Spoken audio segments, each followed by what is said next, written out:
Okay, I think we're ready to go. Wake everyone up in the morning.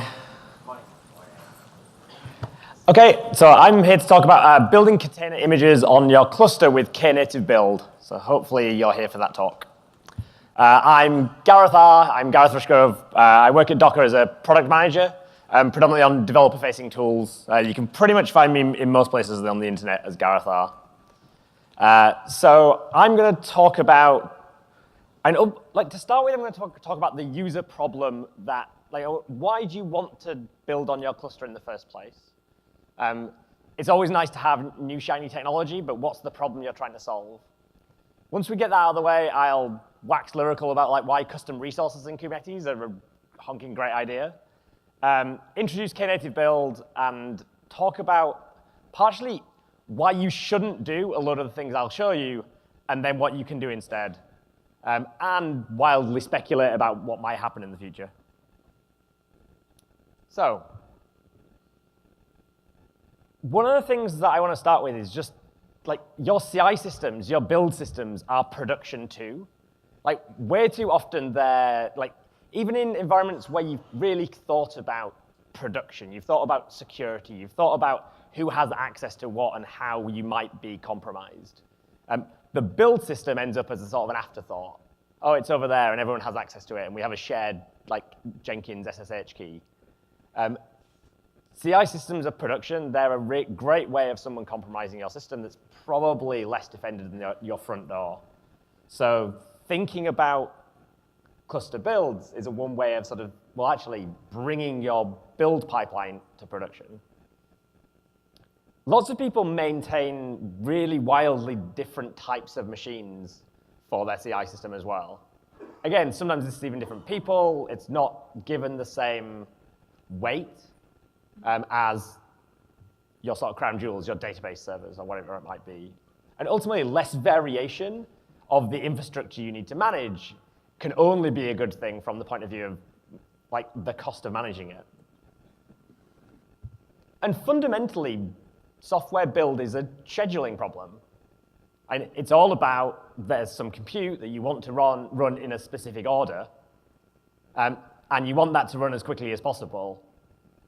And who likes waiting for their software build process to finish? If you can take advantage of Kubernetes or ultimately a scheduler across a cluster, your builds are going to go faster, you're going to have better utilization, everyone's happy.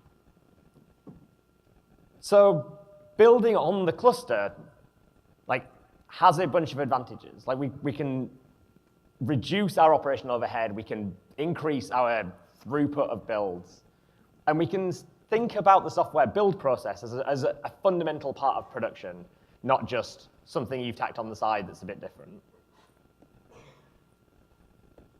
But what's that got to do with Kubernetes? And how do we bring that into the Kubernetes world? Who in the room is either installing or writing custom resources for Kubernetes? Yeah, scattering of hands. I'm going to go 5% of the room. So Kubernetes, ultimately, Kubernetes gives you an API. Arguably, it gives you too much in that API.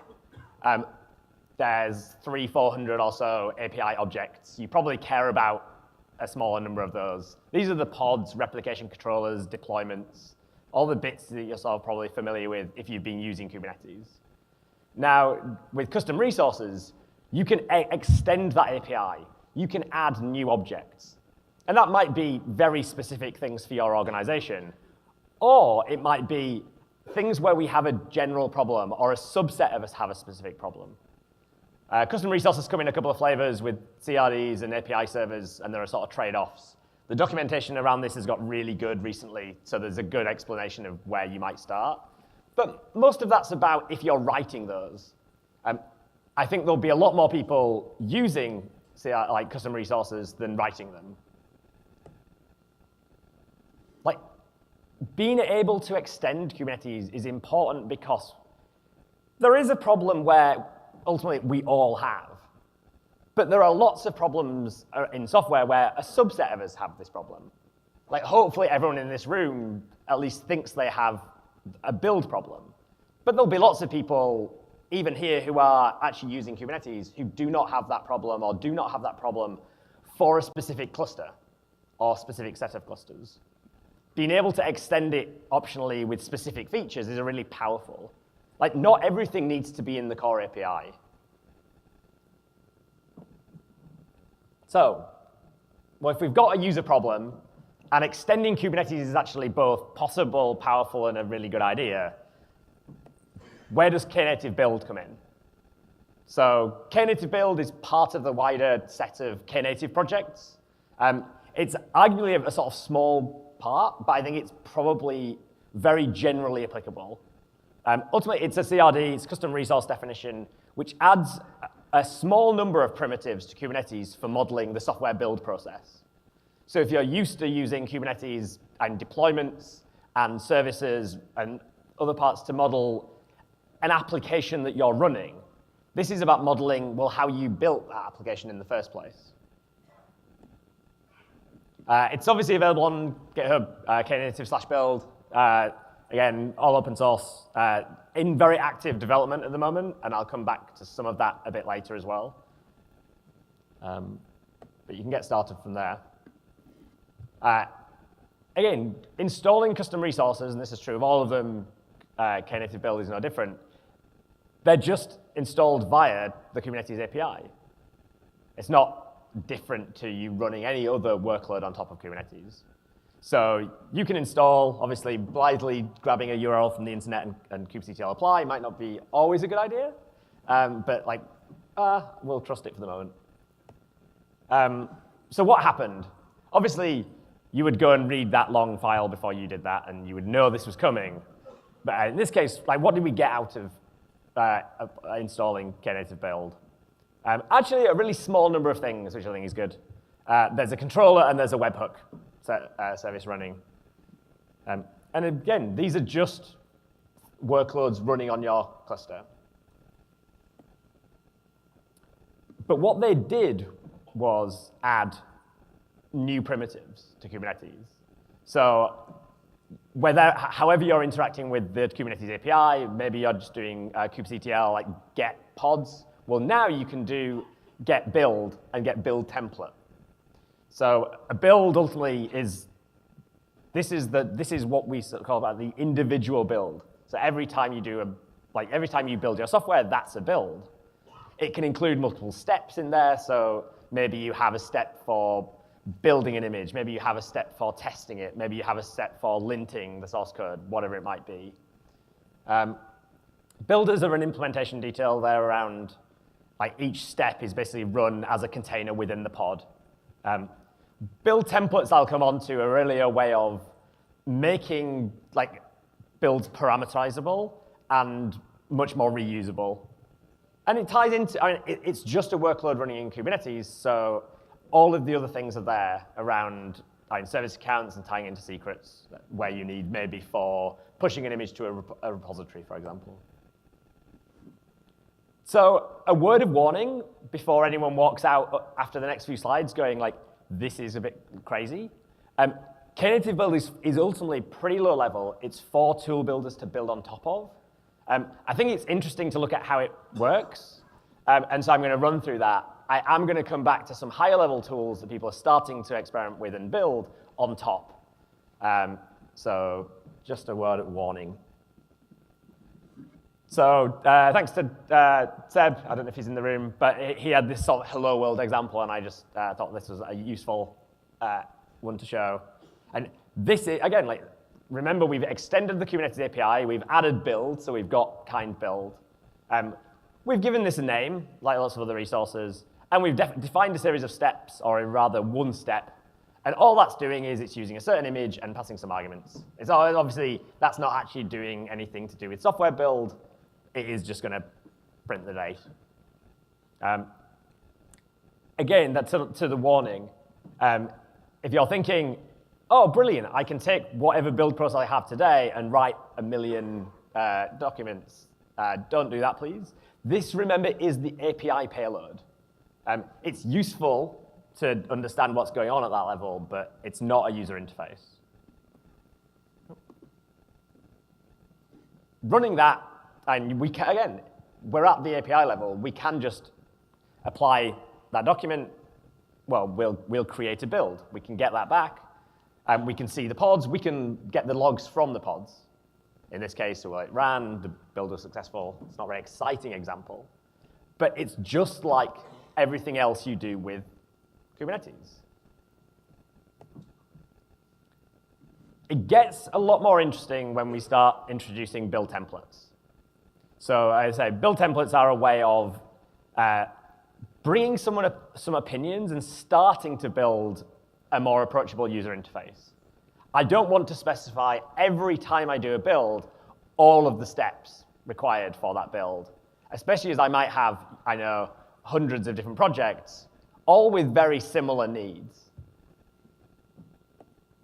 So there are a set of build templates in that repository in the Knative project repo.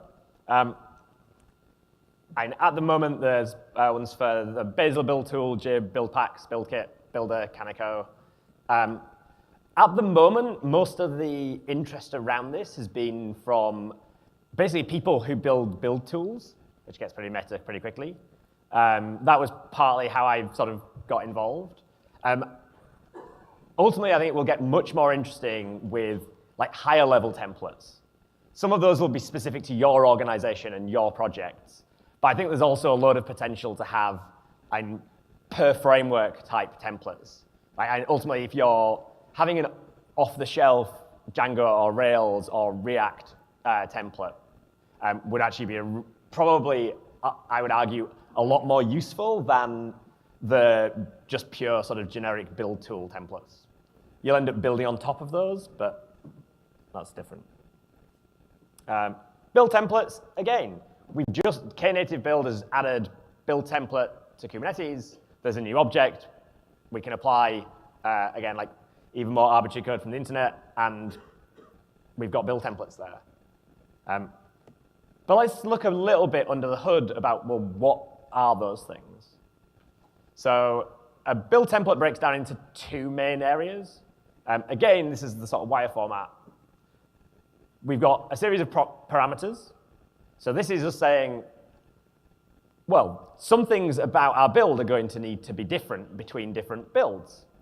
What do we need to inject in? In this case, we're injecting in a path for a Docker file and the image name.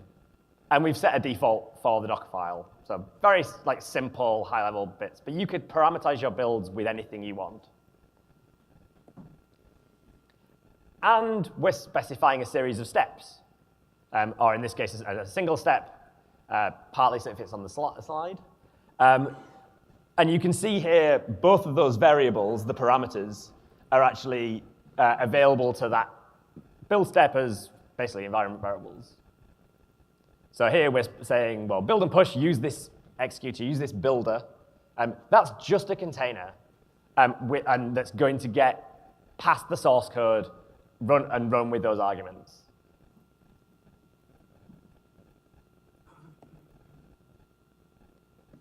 So now we've got a template. Now we've got a series of templates. We can, instead of having to specify every time like we want the build, all the steps, we now just say, oh no, just use that template over there, and here is the argument. So, I mean, if you look through here realistically, there's not an awful lot of, like, there's a load of lines there, but most of that is boilerplate. Again, this is for computers rather than people. But really all we're saying is, use the Kaniko template, and this is the name of the image I want. And this is where the source code is coming from.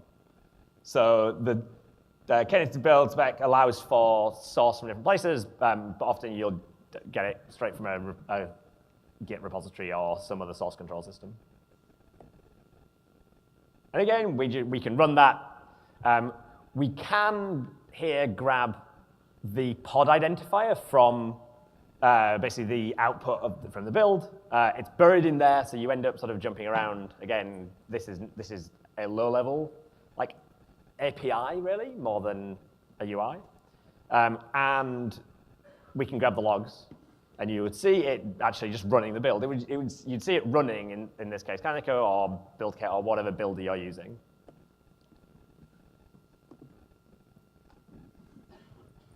So all of that is, obviously, it's the low-level bits. You could, if you wanted, start using that right now as a replacement for whatever CI system you're using. I would argue you'd probably go crazy pretty quickly. The good news is, obviously, and this is a new project, but there are people starting to build on top of it. And that's what it's for. It's for people to start actually being able to innovate in and around software build and CI systems in a way that's sort of decoupled from having to also do a load of hard work around scheduling and low-level primitives. So I think one of the things that might come out of the Knative Build is actually just an explosion of different approaches to software build. The barrier to entry goes down due to us having a shared set of primitives. So some of this comes from, I think, this community is a really sort of interesting mix of system engineers for whom actually they're going like, why does he keep saying, don't do that? That sounds great to me. And end users who are like, this is madness, what's going on? We're all here in one place, and I think that's really interesting. And having projects like Knative Build that provide the primitives for other things to come on top that benefit end users is sort of, I think, it is occasionally a weakness because we geek out about the low level and we write API wire format documents. But I think it's a huge strength for the flexibility and sort of power of the platform. So if Knative Build is for those people building the systems, what about the end users? What about people who actually just want to build some software?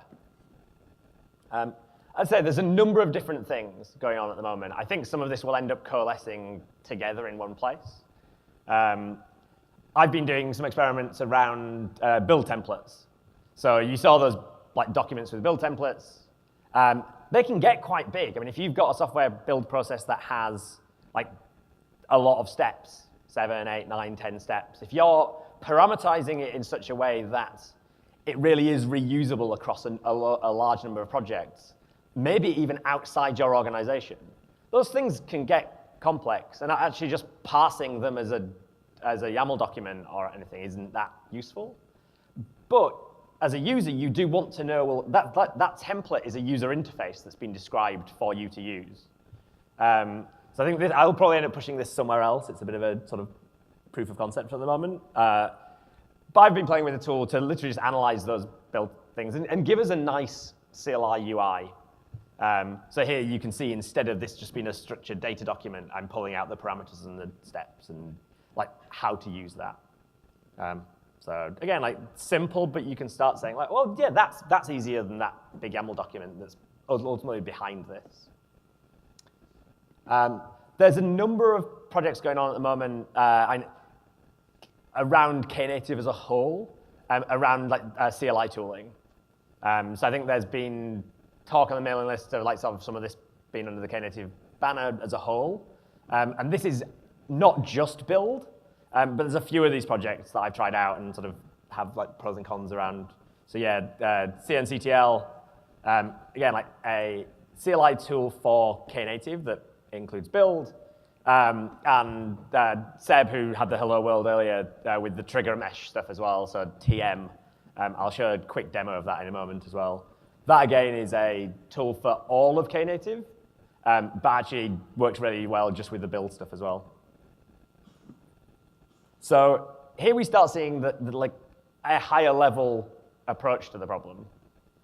So instead of writing a document that you will send to the API every time you want to do a build, well, we can just, in this case, sort of deploy, sort of odd verb, but makes sense in the context of trigger mesh as a whole. Here we deploy a build. I'm calling it kubeval. It's one of the tools I maintain. I'm saying the source code is over there.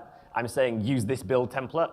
And oh, by the way, the arguments I want to change from any of the defaults are the image name should be Gareth R+kubeval. And that will ultimately, generate that document, send it to the API. That will do everything for you. You didn't have to write a document to disk and then send something. Trigger mesh also has the TM command has a higher level interface for getting data back about the builds. It doesn't, I don't think, have the shortcut to get the logs yet. but I think that would be a nice addition. So we can just get the build details. And in there, you'll see the steps that have run, like what succeeded. Again, not the output, that's in the logs, and it would be useful to be able to go straight from here to the logs. Another really interesting project in this space that's actually starting to use Knative Build under the hood, again, for all the reasons that we've described, it's like, oh, this is doing a lot of the heavy lifting around just like running workloads on Kubernetes for software build, is Jenkins X. So the CloudBees folks are around, this is they're doing quite a lot of work at the moment to have both Prow and Knative Build run under the hood here. And this provides you with the Jenkins interface to this. So you can still use your Jenkins files and some of the other new UI bits they're working on. And I've been playing with another sort of idea. I'm really sort of quite simply saying, well, I have Docker files for my projects already. Multistage builds in Docker files are actually really powerful.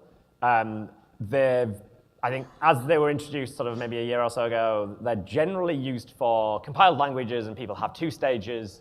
And the first stage has the entire tool chain, like the build tools, and you compile your artifact. And then the second stage, you just copy that into a very thin like Scratch image or a small Alpine image or whatever. That doesn't have the build tools. You've got a small out image at the end, and the attack surface area is great.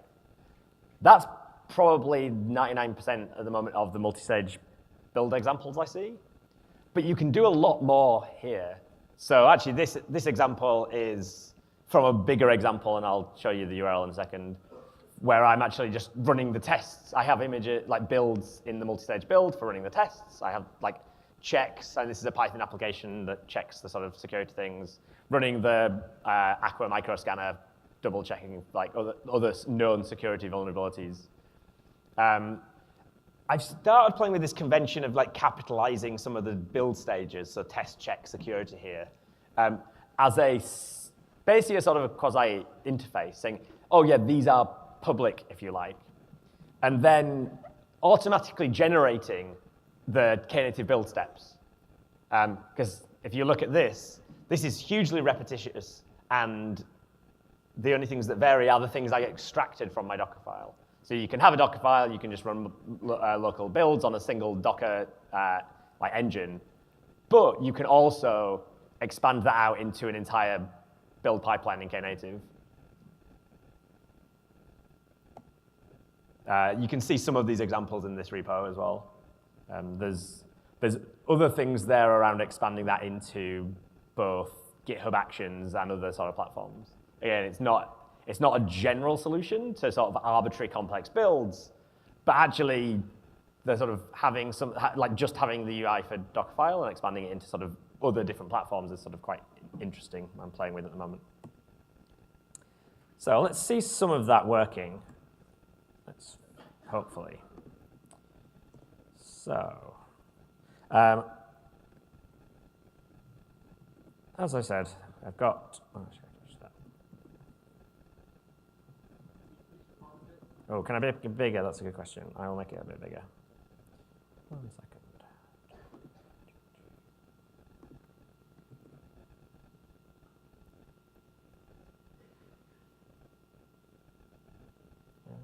Maybe.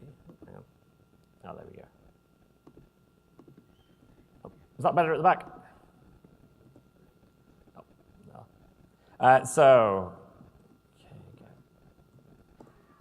I've got a number of build templates already installed, and I'm going to. So one of them is this multi-stage build example one.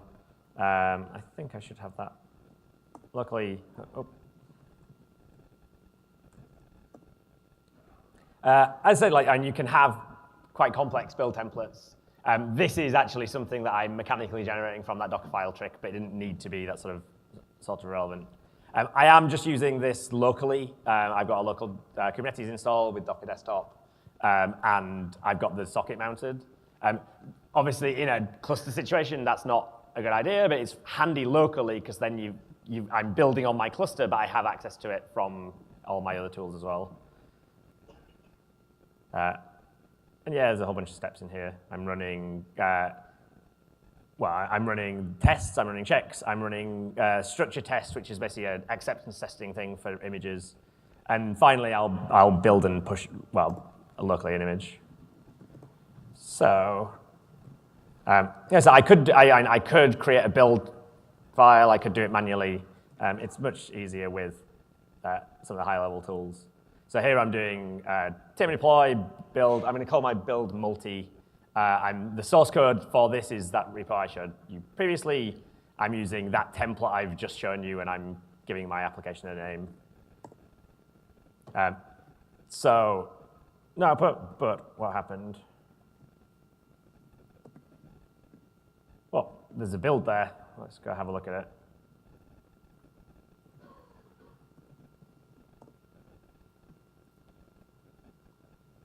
So we can see there's a number of steps that have been running. Let's grab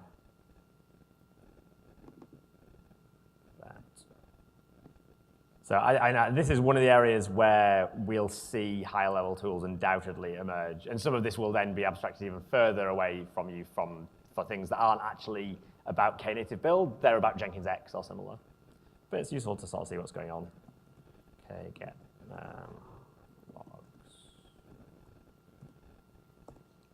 So just getting logs from the top level, from the pod itself, we'll sort of see the build was successful. I had a bunch of stuff cached, so it ran pretty quickly.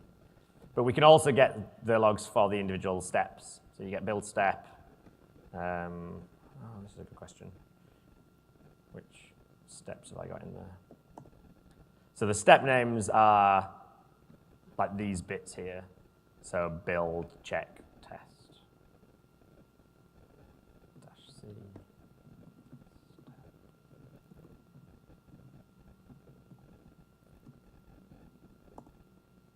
Yeah. So here you can see this is the output from the builder that was running.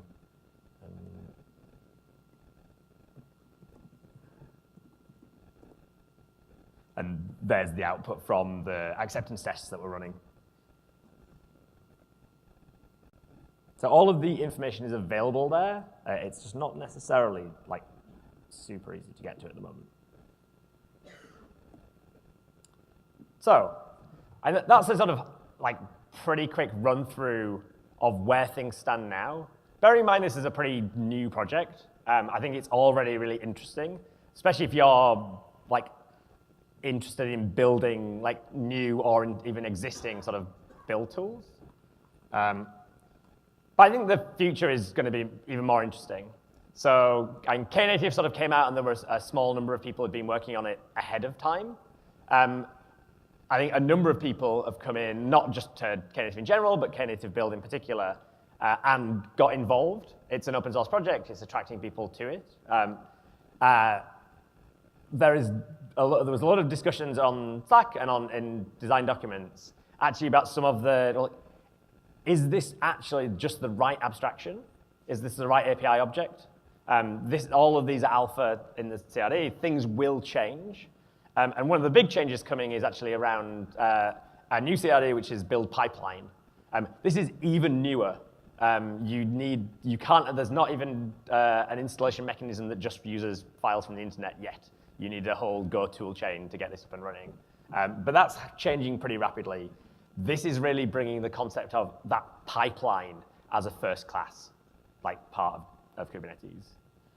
So build is interesting. You had a series of steps. But actually, if you want to describe arbitrary complex build processes, you probably need some concept of, well, actually, how these things relate and the graph. That's what's happening with build pipeline. That will definitely change like the low-level bits that we've seen. So do get involved if this is your sort of thing.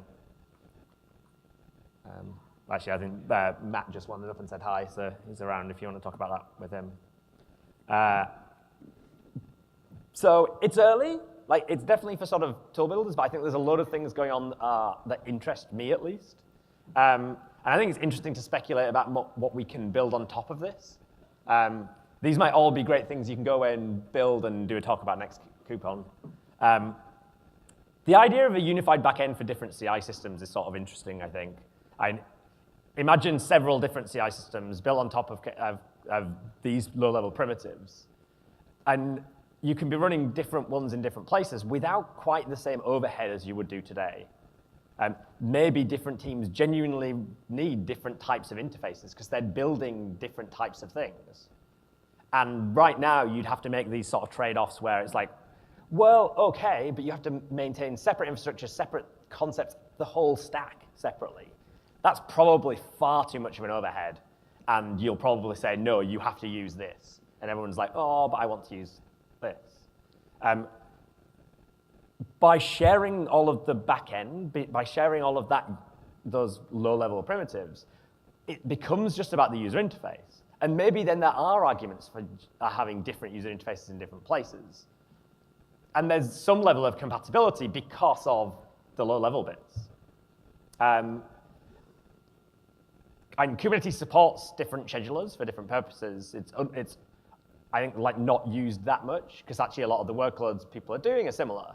I think there's sort of an interesting area where around, as these primitives emerge, like are there algorithms more specific to build that are better at scheduling those types of workloads? There's an awful lot of different formats out there today for CI systems. Everyone created their own UI for this. A lot of them are just pure data. A lot of them are just YAML documents. Some of them are like more complex, and you've got the groovy Jenkins file stuff.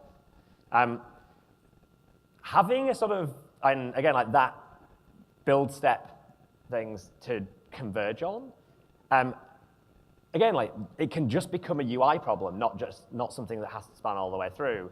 So taking different formats and being able to run them on a Knative backend, I think is absolutely possible. And the example I had with the multistage build bits and pieces, I didn't start that around Knative. I started it actually around generating makefiles and generating other user interfaces. And then Knative Build cropped up, and I was like, oh, I can generate that. Then GitHub Actions cropped up, and I generated that. I think having high-level UIs that can have multiple backends is sort of interesting. And I mentioned earlier as well, I think the build templates that are there at the moment are good examples, but they're simple and they're centered on the build tool. They're not centered on your application that you're building. And I'd love to see language communities. I think this is true in lots of different places in Kubernetes, but I think this is definitely one of them that's probably low barrier to entry. Opinionated, like per language, per framework templates. Like if you know all of the Rails people, or you know all the Spring Boot people, or like whatever framework you're using, like having templates for those, and imagine just having that out of the box. You have a well thought through, like not overly complex, but actually powerful build pipeline that's just the default for your framework or platform. Of course you can change that. Of course you can like do your own thing. But I think that's not something we have today at all. And I think that would be interesting in the concept of these build templates, which is, I think, one of the interesting bits in Knative Build. So, like wrapping up, like, and if all you take away really is, and Knative Build is for tool builders. It is the low-level bits that are provided there. But actually, it has a lot of potential for, like, a load of end-user benefits. So I think it is worth paying attention around. It's also a small enough project if you're interested in contributing. I'm particularly interested in like just experimenting around user interface here. I think there's only a small number of moving parts, but actually, and we've got the low-level bits. And yes, they're changing, but there's a load of potential around like UI here. So if you're thinking, well, like the low-level stuff is a bit like off-putting, like actually, I think the best thing here would be people who are like have a design sensibility at a high level, not just GUIs, like CLI tools as well. And just in general, and not just specific to Knative Build, and custom resources are brilliant. If you're not aware of them, have a look, and look for opportunities to, like where there are actually either very domain-specific or community-specific extensions to Kubernetes that would be really useful. I think over time, that will actually, a lot of the interest from the sort of some of the user community will shift into what's possible on top because we're bringing custom resources rather than just the low-level APIs. And with that, I'm done. I think I might have a minute for questions. So.